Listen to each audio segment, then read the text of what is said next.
Vous êtes bon comme la romaine. Par rapport aux racisés. Donc l'homme. Et puis alors il y a l'offensive islamiste, la femme, soumission de la femme. On prend possession de son corps et on la voile. Cette tenaille-là, avec les deux branches, avec les deux offensives, elle vient d'entrer à l'école. Et comment on peut, par exemple, accepter des associations comme le LGBT, etc., des associations antiracistes, etc., des associations politisées et idéologiques à l'école? L'école doit être un sanctuaire. Et à l'école, on doit respecter le magistère.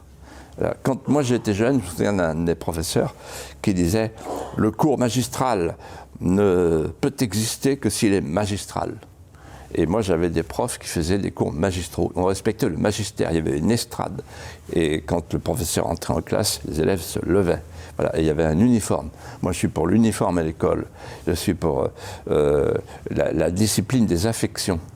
C'est-à-dire la discipline des affections, ça veut dire qu'on admire son professeur, parce qu'on le considère comme plus grand que soi.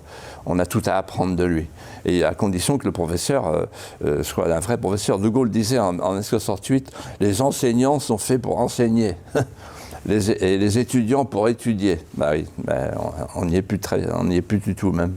Est-ce que vous pensez qu'il est encore possible de faire aimer la France à ces jeunes qui, pour certains, la détestent?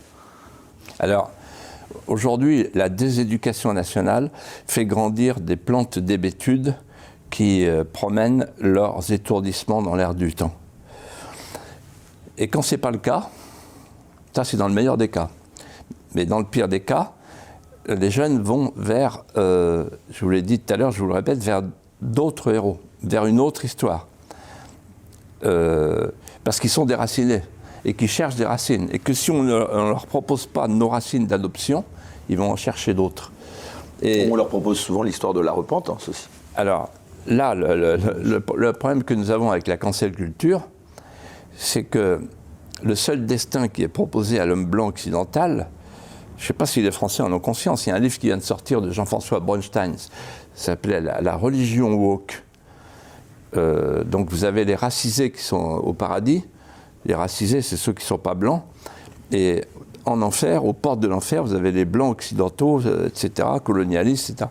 Et qu'est-ce qu'on nous propose comme destin pour nous et nos pères, pour nous et nos souvenirs? C'est l'enfer de la repentance, c'est une vision purement pénitentielle de la mémoire commune. Voilà. En fait, qu'est-ce que c'est une nation? Une nation, c'est un lien amoureux.